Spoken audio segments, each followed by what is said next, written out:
Hi friends, welcome back to Neenu's kitchen. നമുക്കിതൊരു അടിപൊളി മീൻകറി തയ്യാറാക്കിയാലോ? വളരെ ഈസി ആയിട്ട് വളരെ പെട്ടെന്ന് തയ്യാറാക്കിയെടുക്കാൻ പറ്റിയ ഒരു അടിപൊളി മീൻകറിയാണ്. ഞാനിവിടെ അതിനുവേണ്ടി എടുത്തിരിക്കുന്നത് മത്തിയാണ്. നിങ്ങൾക്ക് മത്തി നല്ല ഏത് മീൻ വേണമെങ്കിലും ഉപയോഗിക്കാം. പക്ഷേ ഇപ്പോൾ കിട്ടുന്ന മത്തി എന്നൊക്കെ നല്ല അടിപൊളി മത്തിയായിരിക്കും. നല്ല നെയ്യൊക്കെയുള്ള നല്ല മുട്ടയൊക്കെ നല്ല അടിപൊളി മത്തിയായിരിക്കും. അപ്പോൾ ഈ മത്തിക്ക് പ്രത്യേക രുചി തന്നെയാണ്. അപ്പോൾ കഴിവതും ഈ സമയത്തൊക്കെ മത്തിയൊക്കെ ഒരുപാട് ആൾക്കാർ മേടിച്ച് കഴിക്കാൻ ശ്രമിക്കുക. നല്ല അടിപൊളി മത്തിയാണ് ഇപ്പോൾ കിട്ടുന്നത്. അപ്പോൾ നമുക്ക് എങ്ങനെയാണ് ആ കറി തയ്യാറാക്കുന്നത് നോക്കാം. അതിന് വേണ്ടിയിട്ട് ആദ്യം തന്നെ നമുക്ക് ഈ മത്തിയൊക്കെ കഴുകി വൃത്തിയാക്കി കൊണ്ടുവരണം. അതിനുമുമ്പ് ഒരു കാര്യം പറഞ്ഞോട്ടെ, നിങ്ങൾ എൻ്റെ ഈ ചാനൽ ആദ്യമായിട്ടാണ് കാണുന്നതെങ്കിൽ ഒന്ന് സബ്സ്ക്രൈബ് ചെയ്തേക്കണം. സബ്സ്ക്രൈബ് ചെയ്യുമ്പോൾ അടുത്തുള്ള കുഞ്ഞ് ബെല്ലൈക്കണും കൂടെ അമർത്തി കഴിഞ്ഞാൽ ഞാൻ ഇനി ഇടുന്ന വീഡിയോസിൻ്റെ നോട്ടിഫിക്കേഷൻ നിങ്ങൾക്ക് കിട്ടും. അപ്പോൾ നിങ്ങൾക്ക് മുടങ്ങാതെ എല്ലാ വീഡിയോസും കാണാൻ പറ്റും. അപ്പോൾ നമുക്കതെങ്ങനെ തയ്യാറാക്കുന്നത് നോക്കാം. അതിന് വേണ്ടിയിട്ട് ഞാനിപ്പോൾ ഒരു പാൻ എടുത്ത് അടുപ്പത്ത് വെച്ചിട്ടുണ്ട്. ഏറ്റവും ലോ ഫ്ലെയിമിലാക്കിയതിന് ശേഷമാണ് പാൻ വെച്ചിരിക്കുന്നത്.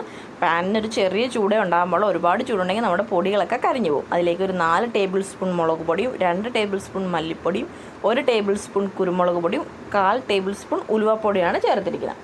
ഉലുവപ്പൊടി ഓപ്ഷനാണ്, ഉണ്ടെങ്കിൽ മാത്രം ചേർത്താൽ മതി. ഇട്ട് കഴിഞ്ഞാൽ നമ്മുടെ കറിക്ക് നല്ലൊരു പ്രത്യേക ഒരു ഉലുവയുടെയൊക്കെ ഒരു ഫ്ലേവർ കിട്ടും.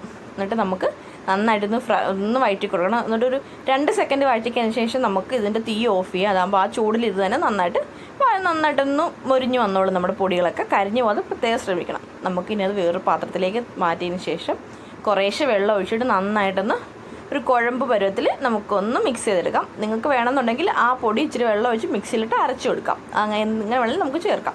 നമുക്ക് അത് കഴിഞ്ഞിട്ട് നമ്മളൊരു കറിച്ചട്ടിയിലേക്ക് കുറച്ച് ഇഞ്ചി ചതച്ചതും കുറച്ച് ഉള്ളി ചതച്ചതും 2 പച്ചമുളകും പിന്നെ ആവശ്യത്തിന് കുടംപുളിയും നമ്മൾ പിന്നെ നേരത്തെ തയ്യാറാക്കി വെച്ചിരിക്കുന്ന മസാലയും കൂടെ ചേർത്തിട്ട് നന്നായിട്ട് മിക്സ് ചെയ്ത് കൊടുത്തിട്ട് നമുക്ക് ആവശ്യത്തിനുള്ള വെള്ളം കൂടെ ഒഴിച്ചു കൊടുക്കാം. നന്നായിട്ട് ഇത് മിക്സ് ചെയ്യണം. കട്ടകളൊന്നുമില്ലാതെ വേണം മിക്സ് ചെയ്തെടുക്കാനായിട്ട്. ഇപ്പോൾ നമുക്ക് എന്തോരമാണോ ചാറ് ആവശ്യം അതിനനുസരിച്ച് നമുക്ക് വെള്ളം ഒഴിച്ച് കൊടുത്തിട്ട് നമുക്ക് നന്നായിട്ട് ഇത് തിളപ്പിക്കാൻ വെക്കണം. ഇപ്പോൾ ഈ നമ്മുടെ ചാറൊക്കെ നന്നായിട്ട് തിളച്ച് വരുന്നുണ്ട്. നമുക്കിനി ഇതിലേക്ക് നമ്മുടെ മത്തിയുടെ ഓരോരോ മത്തിയായിട്ട് ഇട്ട് കൊടുക്കാം. ആ മത്തി ഇടുമ്പം ഒരുമിച്ച് ഒറ്റ മത്തിയായിട്ടാണ് ഇടുന്നതെന്നുണ്ടെങ്കിൽ അതൊന്ന് ചെറുതായിട്ട് വരഞ്ഞിട്ട് ഇട്ട് കൊടുക്കണം. എന്നാലാണ് നമ്മുടെ മസാലയുടെ ആ ടേസ്റ്റൊക്കെ മത്തിയുടെ മീനിൻ്റെ ഉള്ളിലേക്ക് പിടിക്കത്തുള്ളൂ. ഇപ്പോൾ ഇതേ മീനും കൂടി ഇട്ടതിന് ശേഷം നന്നായിട്ട് ചെറുതായിട്ടൊന്ന് ഇളക്കി കൊടുക്കണം. ഒരുപാട് മീൻ ഉടഞ്ഞു പോകുന്ന രീതിയിൽ ഇളക്കി കൊടുക്കരുത്. ചെറുതായിട്ട് തവി ഉപയോഗിച്ച് എല്ലാ സൈഡും ഒന്ന് ഇളക്കി കൊടുത്തതിന് ശേഷം നന്നായിട്ട് ഇതൊന്നും തിളയ്ക്കാനായിട്ട് നമുക്ക് വെയിറ്റ് ചെയ്യാം. ഇപ്പോൾ ഇതേ നമ്മുടെ മീനും കൂടെ ചേർത്തിട്ട് നമ്മുടെ കറി നന്നായിട്ട് തിളച്ച് വരുന്നുണ്ട്. നമുക്കിനി ഇത് അടച്ച് വെച്ചിട്ട് ഒരു 10 മിനിറ്റ് വേവിച്ചെടുക്കാം. മത്തി ആയതുകൊണ്ട് തന്നെ പെട്ടെന്ന് നമുക്ക് വെന്ത് കിട്ടും. നല്ല കട്ടിയുള്ള മീനൊക്കെ ആണെങ്കിൽ കുറച്ചധികം സമയം വേവിക്കേണ്ടി വരും.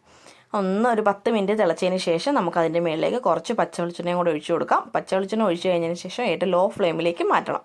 എന്നിട്ട് ഇതിൻ്റെ എണ്ണ ഒന്ന് തെളിഞ്ഞ് വരുന്നവരെ നമുക്കിത് ലോ ഫ്ലെയിമിലേക്ക് വെക്കാം. ഇപ്പോൾ ഇത് നമ്മുടെ കറിയിൽ നന്നായിട്ട് എണ്ണയൊക്കെ തെളിഞ്ഞ് വന്നിട്ടുണ്ട്. നമുക്കിനി അതിൻ്റെ മുകളിലേക്ക് കുറച്ച് നല്ല കറിവേപ്പില ഇട്ട് കൊടുക്കാം. കറിവേപ്പില ആവശ്യാനുസരണം നമുക്ക് ഇട്ട് കൊടുക്കാം കേട്ടോ. ഇപ്പോൾ ഇതേ നമ്മുടെ കറി നല്ല അടിപൊളിയായിട്ട് റെഡിയായിട്ട് വന്നിട്ട് എണ്ണയൊക്കെ തെളിഞ്ഞിട്ട് നല്ല സൂപ്പർ ടേസ്റ്റി ആയിട്ട് എന്നാൽ വളരെ പെട്ടെന്ന് തന്നെ വീട്ടിൽ തയ്യാറാക്കി എടുക്കാൻ പറ്റിയൊരു കറിയാണിത്. ഇതെല്ലാവരും വീട്ടിൽ ട്രൈ ചെയ്ത് നോക്കണം. എല്ലാവർക്കും തീർച്ചയായിട്ടും ഇഷ്ടപ്പെടും. ചോറിൻ്റെ കൂടെയും കപ്പയുടെ കൂടെയൊക്കെ നല്ല അടിപൊളിയായിട്ട് കഴിക്കാൻ പറ്റിയ കറിയാണ്. അപ്പോൾ നമുക്ക് വേറൊരു വീഡിയോ ആയിട്ട് വീണ്ടും കാണാം. അതിനു മുമ്പിട്ട് ഒരു കാര്യം കൂടെ പറഞ്ഞോട്ടെ, നിങ്ങൾ എൻ്റെ ഈ ചാനൽ ആദ്യമായിട്ടാണ് കാണുന്നത് ഒന്ന് സബ്സ്ക്രൈബ് ചെയ്യണം. സബ്സ്ക്രൈബ് ചെയ്തിട്ട് അടുത്തുള്ള കുഞ്ഞ് ബെല്ലൈക്കണും കൂടെ അമർത്തിയിട്ട് അതിൽ ഓൾ എന്ന ഓപ്ഷനും കൂടെ സെറ്റ് ചെയ്ത് വെക്കണം. അപ്പോൾ നമുക്ക് വീണ്ടും കാണാം.